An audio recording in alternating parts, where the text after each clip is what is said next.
हेडलाईनचे प्रस्तुत करता घरकुल मसाले. दे रोजच्या जेवणाला मायेची चव घरकुल मसाले. ब्रह्मदेव जरी आले तरी 5 वर्ष सरकारला कोणी धक्का लावू शकत नाही. विधानसभेत उपमुख्यमंत्री अजित पवारांचं वक्तव्य. माजी आमदार अनिल गोटेंची मंत्री जयकुमार रावल यांच्या विरोधात तक्रार. रावल यांनी शासनाची 2,65,00,000 फसवणूक केल्याचा आरोप. बायकोच्या आडून सर्व उद्योग करणाऱ्या आणखी एका मंत्र्याची 6 महिन्यात विकेट पडणार. पक्षाच्या बैठकीत सुप्रिया सुळेंचं वक्तव्य.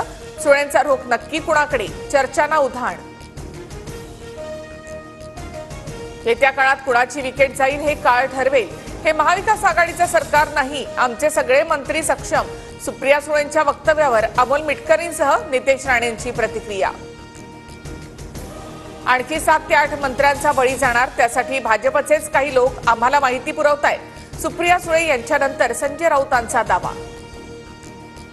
औरंगजेबाच्या कबरीचे उदात्तीकरण होणार नाही, मात्र कबरीला पुरातत्व विभागाने 50 वर्षांपूर्वी संरक्षण दिल्यानं राज्य सरकारलाही संरक्षण देणं अनिवार्य. फडणवीसांकडून स्पष्ट.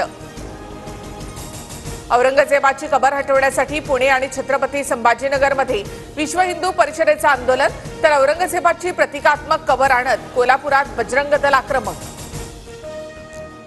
लाडकी बहीण योजनेमध्ये दुरुस्ती करणार, मात्र बंद करणार नाही. 5 वर्षांचा जाहीरनामा असतो, महिलांना 2100 देणार. अजित पवारांची माहिती. विधान परिषद पोटनिवडणुकीसाठी शिवसेनेमधून चंद्रकांत रघुवंशी उमेदवार, तर राष्ट्रवादीकडून संजय खोडकेंना उमेदवारी जाहीर.